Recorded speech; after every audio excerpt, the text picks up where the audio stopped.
Hello everyone, my name is तन्ना कुमार और मेरे YouTube channel तन्ना Nutty talent को लाइक एंड सब्सक्राइब जरूर करें। सो फ्रेंड्स, जैसा कि मैंने आपको प्रीवियस वीडियो में chapter number 3 separation of substances class 6 science topic section number 3 methods of separation के बारे में बताया था। इस वीडियो में मैं आपको उसी चैप्टर का सेक्शन नंबर 4 एक्सप्लेन करूँगा। So let's start it. Section number 4 separating solid liquid mixture. इस सेक्शन में हम सॉलिड लिक्विड मिक्सचर को कैसे सेपरेट करेंगे वो हम पढ़ेंगे। सॉलिड लिक्विड मिक्सचर वो मिक्सचर होता है जहाँ पर 2 और more components either solid state भी होते हैं और लिक्विड स्टेट भी होते हैं। So let's see the first one, sedimentation and decantation. Sedimentation is the process of separating insoluble solid components mixed in a liquid by allowing them to settle down at the bottom of the container. हम पहला method पढ़ेंगे, that is sedimentation and decantation. So what is the sedimentation? Sedimentation is the process of separating insoluble solid component. Sedimentation वो process होता है जहाँ पर insoluble यानी कि जो वाटर में घुल नहीं सकते, जो पानी में घुल नहीं सकते, उन्हें हम इनसॉल्युबल कहते हैं। Solid components mixed in a liquid by allowing them to settle down. अब हम उन्हें सेपरेट कैसे करेंगे? अगर वो घुल नहीं सकते तो वो हैवियर कंपोनेंट होते हैं, इसलिए वो सेटल डाउन हो जाते हैं। यहाँ पर आप देख सकते हैं वो एक क्लियर फॉर्म कर लेते हैं eight the bottom of the container. जिस कंटेनर में लिक्विड होता है उस कंटेनर में अगर इनसॉल्युबल सॉलिड कंपोनेंट डालेंगे तो उनकी एक बॉटम लेयर फॉर्म हो जाएगी।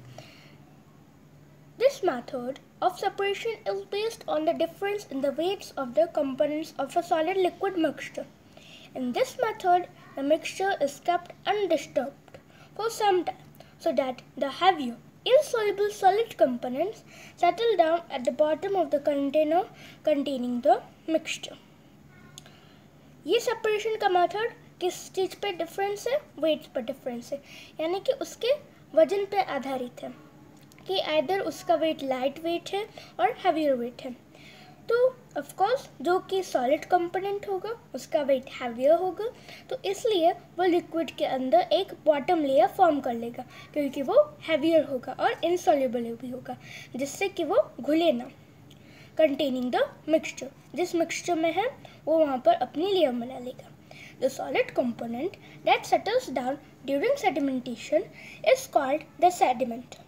अब हमने जो सॉलिड कंपोनेंट लिया था जो कि इनसॉल्युबल था उसे हम कहेंगे सेडिमेंट लेयर, जिसने अपनी एक अलग से बॉटम लेयर बनाई थी। और वो लिक्विड की लेयर जो हमने डिफ़ॉल्ट लिया था उसे हम कहेंगे सुपरनेटेनेंट लिक्विड। क्या कहेंगे? सुपरनेटेनेंट liquid. Sedimentation is then followed by decantation, in which the supernatant liquid is poured out carefully into another container without disturbing the sediment to separate the solid components from the liquid. Sedimentation के बाद हम decantation को follow करते हैं। अब decantation क्या होता है? हमने sedimentation में हैवियर सॉलिड कंपोनेंट की लेयर बना दी, वो इनसॉल्युबल है और वाटर है। अब उसे सेपरेट कैसे करेंगे? उसे सेपरेट करने का एक वे है कि वाटर को, यानी कि हमने जो लिक्विड जो कि वाटर लिया सपोज और सैंड लिया, तो सैंड हमारा सॉलिड कंपोनेंट हो गया और लिक्विड, तो हम लिक्विड को जो कि वाटर है उसको डिस्ट्रीब्यूटली अनदर कंटेनर में डालेंगे स्लोली ताकि जो सैंड है वो अनदर कंटेनर में ना आ जाए, वरना वो फिर से इम्प्योरिफाइड ही रहेगा। डिकंडीशन की डेफिनेशन होती है the process of pouring out the layer of clear liquid without disturbing the sediment is called decantation. Clear liquid यानी कि हमने जो एग्जांपल लिया था वाटर की लेयर को हमने अनडिस्ट्रीब्यूटेड हमने दूसरे कंटेनर में डाला, और जो सेडिमेंट यानी कि जो इनसॉल्युबल सॉलिड कंपोनेंट हमने सैंड लिया था वो एक कंटेनर में ही रह गया, जो हमने कंटेनर लिया था वो उसी में रह गया। और इस होल प्रोसेस को कहेंगे हम decantation and sedimentation. Sedimentation and decantation methods are used at home while washing pulses in water. The upper layer of water that contains the impurities is decanted and the sediment pulses are retained for further use. Sedimentation and decantation method हम अपने daily life में भी observe कर सकते हैं. अब कैसे observe कर सकते हैं? जैसे कि अगर हम एक कंटेनर में पल्सेस ले लेते हैं और फिर उसमें वाटर डालते हैं तो क्या होता है कि पल्सेस हैवियर होते हैं. तो पल्सेस का मतलब जैसे कि आप अपने जितने भी सीड्स होते हैं उन्हें हम पल्सेस कहते हैं.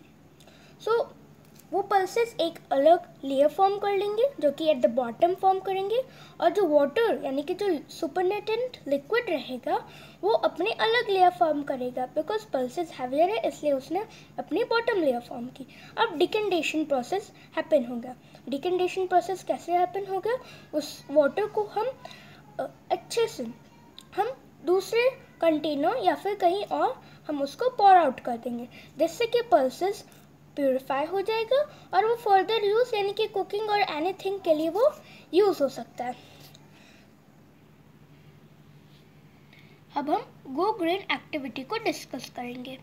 ये गो ग्रीन एक्टिविटी एक पर्टिकुलर नेचुरल रिसोर्स के बारे में हमें इंफॉर्मेशन देती है. So let's look about it.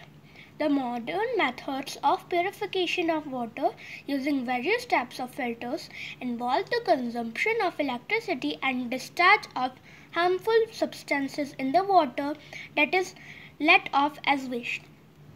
Modern methods, modern technology हम देखते हैं कि वाटर के प्योरीफिकेशन के लिए बहुत सारे वेज हो चुकी हैं जिसमें इलेक्ट्रिसिटी के कंजम्पशन ज़्यादा रहते हैं और उस इलेक्ट्रिसिटी के कंजम्पशन के कारण जो भी केमिकल्स वाटर में डलते हैं वो सब एक वेस्ट की तरह से निकल जाते हैं. वाटर तो क्लियरली प्योरीफाई हो जाता है बट वो केमिकल सब्सटेंसेस जो हमने वाटर में डाला था वो एक वेस्ट फॉर्म हो जाते हैं. तो इससे हम प्रिवेंट कैसे करें? इसको हम ट्रेडिशनल मेथड से प्रिवेंट कर सकते हैं. Let's read it.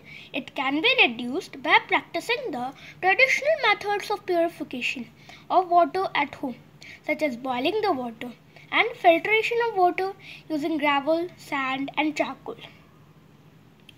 So ये किस चीज़ से रिड्यूस हो सकता है? ये ट्रेडिशनल मेथड्स को प्रैक्टिस करने से रिड्यूस हो जाता है. जो हमारे ट्रेडिशनल मेथड्स जैसे कि purification of water at home हम कर सकते हैं. हम घर पर ही वाटर की प्योरीफाई कर सकते हैं यूजिंग ट्रेडिशनल मेथड्स. कैसे? Boiling the water. यहाँ पर आप देख सकते हैं कि वाटर को बॉयल किया जा रहा है ताकि जितने भी इम्प्योरिटीज़ हो वो लेट आउट हो जाए. एंड फिल्ट्रेशन ऑफ वाटर, और फिल्ट्रेशन ऑफ वाटर भी कर सकते हैं. कैसे कर सकते हैं? Using gravel, sand and charcoal. Gravel बहुत स्मॉल स्टोन्स होते हैं. सैंड यानी कि बालू और चारकोल, इन 3 कंपोनेंट्स को इन 3 पार्ट्स में लिया जाता है जैसे कि आप देख रहे हैं. तो इन 3 कंपोनेंट्स को यहाँ पर लिया गया ताकि वाटर यहाँ से लेट आउट होके क्लियरली प्योरीफाई होके इस कंटेनर में आ जाए. तो ये होते हैं ट्रेडिशनल मेथड्स जिससे हम वाटर को प्योरीफाई कर सकते हैं. Know the fact. Know the fact भी एक एक्टिविटी है जिससे हमें नेचुरल सोर्स के बारे में पता चलता है. Let's read it. To search for tiny particles of gold in rivers, a mixture of sand, mud and gravel is scooped up in a pan and swirled around. कई बार गोल्ड के tiny particles भी reverse में पाए जाते हैं और पर हम उन्हें कैसे निकालेंगे क्योंकि वो तो बहुत टाइनी पार्टिकल्स होते हैं. टाइनी पार्टिकल्स यानी कि बहुत छोटे, बहुत स्मॉल पार्टिकल्स होते हैं. तो उसके लिए क्या किया जाता है कि एक मिक्सचर बनाया जाता है. किस चीज़ का? सैंड, मड एंड ग्रेवल का. बालू, कीचड़ और जो कंकड़ पत्थर जैसे हम स्मॉल स्टोन्स बोलते हैं उन सब का एक मिक्सचर करके एक बहुत बड़े पैन में उनको रिलीज़ किया जाता है रिवर्स के अंदर और फिर उन्हें निकाल लिया जाता है. Gold particles are heavier than the other particles so they settle down at the bottom of the pan. The lighter particles stay suspended in water which are then decanted. अब यहाँ पर सेडिमेंटेशन एंड डिकेंडेशन का process apply हुआ है. क्या है कि यहाँ पर जो गोल्ड पार्टिकल्स, जो टाइनी गोल्ड पार्टिकल्स थे वो हैवियर थे, उनकी डेंसिटी ज़्यादा थी, वो हैवियर इन वेट थे. तो इसलिए वो अदर पार्टिकल्स के हैवियर होने के कारण वो एक अलग लेयर फॉर्म कर ली उन्होंने, दैट इज सेडिमेंटेशन. और फिर उसको प्योरीफाई कर लिया। व्हाट, उन 3 कंपोनेंट्स को जो हमने लिया था उनको एक अनदर पैन में हमने डिकेंटेटेड कर लिया, यानी निकाल लिया, और गोल्ड पार्टिकल्स लेट आउट हो गए। फ्रेंड्स, ये है हमारा एक्टिविटी 1। ये एक एक्सपेरिमेंट से रिलेटेड है। Let's see it. मैं आपको इसको शॉर्ट में एक्सप्लेन कर रहा हूँ। हमें यहाँ पर सेटअप लेना है। फर्स्ट हम लेंगे एक कंटेनर, 2 कंटेनर्स हमें लेना है। हम फर्स्ट कंटेनर में वाटर एंड सैंड का मिक्सचर करेंगे। जहाँ पर सैंड, जो कि इनसोल्यूबल हैवियर कंपोनेंट है, वो अपनी अलग लेयर फॉर्म कर लेगा बिकॉज वो भारी है, वो डेंसो है, और वाटर की अलग लेयर फॉर्म हो जाएगी। जो इनसोल्यूबल सॉलिड कंपोनेंट है उसे हम सेडिमेंट करेंगे, यानी कि सैंड यहाँ पर एक सेडिमेंट है और वाटर यहाँ पर एक सुपरनेटेंट लिक्विड है। हम सैंड को विदाउट डिस्टर्ब किए बिना हम वाटर को प्योरीफाई कर लेंगे, जो कि क्लियर लिक्विड के फॉर्म में हमें प्योरीफाई हो जाएगा। फ्रेंड्स, ये था हमारा description chapter number 3 separation of substances, science topic class 6 section number 4, जहाँ पर हमने सेडिमेंटेशन एंड डिकेंटेशन के बारे में डिस्कस किया। तो अगर आपने हमारा यूट्यूब चैनल सब्सक्राइब नहीं किया है तो इसे सब्सक्राइब करें। फर्दर टॉपिक्स हम नेक्स्ट वीडियोज़ में कंटिन्यू करेंगे। Bye bye.